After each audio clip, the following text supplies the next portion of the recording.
because of my background, what I find very important is the idea that people can self-organise and they can make space for themselves without necessarily needing permission or a huge budget or whatever. But there's also, lots of wonderful people in the sort of practitioner and academic space who I've met over the recent years, who those of us who try to do work on the ground, as it were, have got a lot to learn from. We've got a series and we're hoping that they're going to further the discussion around some of the trickier elements of assembly concepts, I guess, and some of the inspiration for the sort of thorns or the issues we're trying to look at have come directly from some of the people on this call. The kind of confusion over the last few years around sort of what's a popular assembly or what's a people's assembly and what's a citizens' assembly. But there are really different logics at play here, I think. And these are logics that can be complementary, but they also can be conflictual at different points. And I think that around popular assemblies, anybody who wants to be in the assembly can be there. The idea that actually very often they're vehicles for mobilization. There's often quite hot deliberation in those spaces,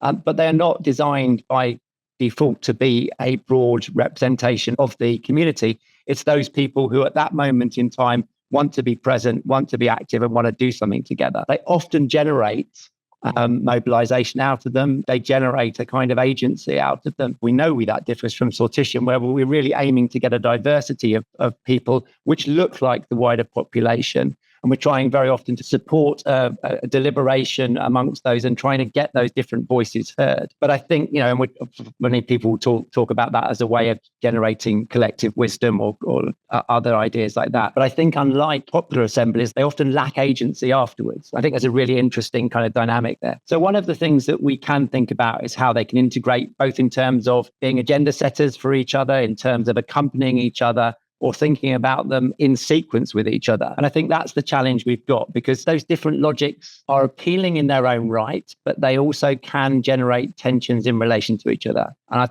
I think for us to kind of explore where there's a real synthesis which can actually bring democratic power is the challenge that we face. To me, it's absolutely vital that there are people's assemblies around that, so that there's actually a broader culture of democratic participation and critical thinking where people feel that they can voice their concerns even if they haven't been invited to take part in the proper assembly. And so I wondered actually whether we could reverse that, almost kind of maybe that assumed hierarchy between those types, and say actually the vital assemblies are the local ones that everyone can go to and voice concerns. And what if those actually set the agenda for a citizen assembly to then kind of, have the 13 sessions or whatever to look into issues in proper detail and proper depth? What if actually the local assemblies send some of the experts that can inform those processes? What if we had people who have critical views, members of movements, put forward their views as part of what the citizen assembly then considers, rather than it just being sort of supposedly objective knowledge type experts? The resourcing is a big one, because at the moment we are almost making assumptions that the popular assemblies are like a bit of a lower grade version because they don't have the resourcing. And I'm really interested in how actually funders start to realize, actually, if you think in terms of the deliberative system, and if you want to create deliberative opportunities across, the system, then you need to scale, then you need to build capacity, then you need to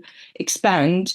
And that comes with resources. At the moment, I think we are caught in that, where a lot of philanthropic organizations are really behind. They don't get it. So there's a massive learning that needs to happen. There's always a bit of an assumption that the citizens' assemblies are better because they're better resourced. And that's the case at the moment. But I think with resource, we could get amazing processes that build community resilience. That, there was the Festival of Commoning in Strand recently that Claire came to speak at. And that's what people are saying, long-term, how do we set up long-term governance infrastructures in our community that are going to be able to respond to the challenges we face, especially community resilience? We came up against a sort of, why can't you just give us the money that you've got and we'll run a sort of people's assembly kind of question? So there's a very real tension of resourcing here, which is the sort of thing that creates the tension and divide that we need to be able to sort of overcome as part of this conversation. There's a huge amount of nihilism and political sort of disenfranchisement, especially from the people who are most to gain from a new system, a new democratic system. At least in the UK, the most sort of disempowered by the current system. It's sort of a good idea will never work is like you'll hear an awful lot. And that kind of political culture is something that assemblies can bring, but they don't just bring it by themselves. They need to be embedded in a kind of different organising culture. Well, that's what we seem to be finding anyway. We look at the history of deliberative democracy, how it's emerged. The idea really is that it comes from political unrest. And I think when we talk about civil unrest, we're really talking about populism and polarisation. And my take really is that when we have these different tribes of populism, it's necessarily going to be very inchoate and it's going to feel like an echo chamber, which is what people's assemblies are kind of built to do. It's to really show the extremes of public opinion and within that have the norms of deliberative democracy and try to find some consensus. So I think what Claire was saying before, I think makes a lot of sense. I think deliberative democracy is a response to a time of populism and I think we should treat it that way and it should set agendas for citizens' assemblies because this idea of what's the difference, right?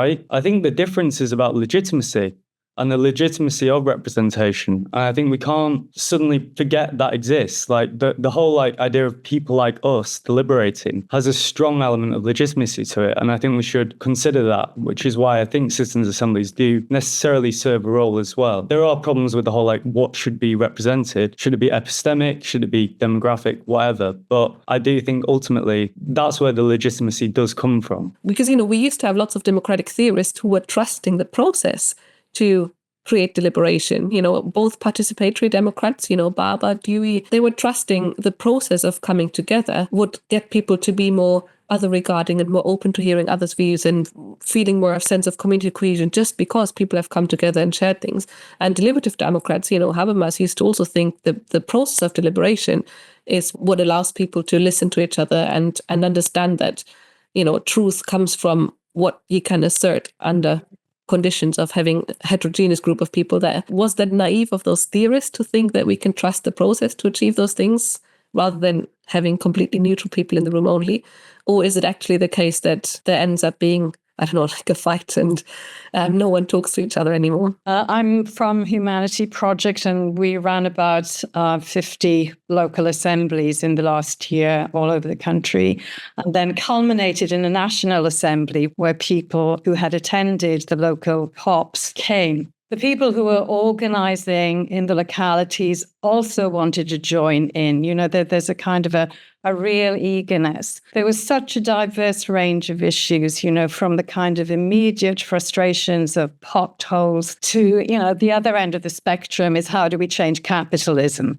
So you can't deal with things like that in about an hour's deliberation in a local POP. So I think there were lots of expressions of interest for kind of going further with the process. And, and when I hear, that in citizens' assemblies, which I have no experience of, that you held 13 sessions, well, it's amazing what can happen to a person's mind. So it's not at all surprising that you have these wonderful transformative stories emerging from it. So I've delivered quite a few sortition-based assemblies. What I find in all of those assemblies through the sortition process is that people come quite cynical. So I do a lot of the onboarding because I'm going to be leading the assemblies and I want to build that relationship with them at the start. And I spend a lot of time trying to convince them it's independent and they will get balanced information and how they select the experts and all of that sort of information. So I watch that cynicism right from the start. And people join mainly because of the money or because they're a bit intrigued about what's going on here. Then let me get in and understand these people who might be trying to pull the wool over me,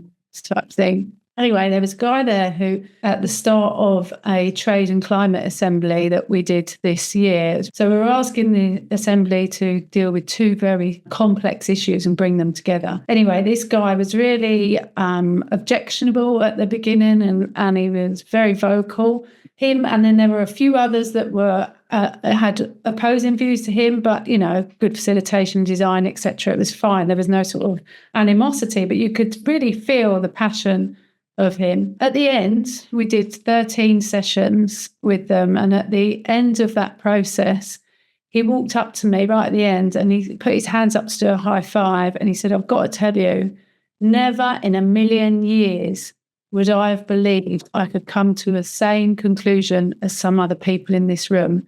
He said, "Never in a million years would I have thought that I would even be in the same room as some of these people, let alone be able to compromise with them." And he said, "You know what I'm thinking? I'm thinking that the government like it that way. They like to position us against each other in the community. And actually, if you put people together, we can come up with some bloody good ideas. And I'm really pleased with this. He said, thank you so much. I can't tell you it's been life-changing in my view of the world. For me, that was amazing because it was such a complex assembly to deliver. I do believe that they can generate agency. I haven't delivered an assembly yet which hasn't had people wanting to take further action, but I do think it's a gap with the sortition-based assemblies that we haven't got that factored in, and we are doing some of that with this assembly. It feels like there's a real conflict there between the idea of sort of building processes where people sort of build bridges and connection and overcome differences, and this sort of notion of something populist and powerful and pushing forward the agenda of people who are being ignored or oppressed or marginalised or whatever. That feels really interesting point of sort of consideration, which also is basically kind of the same point as the first one about sort of, you know, process versus outcome. In a way, it sort of sits in the same space for me.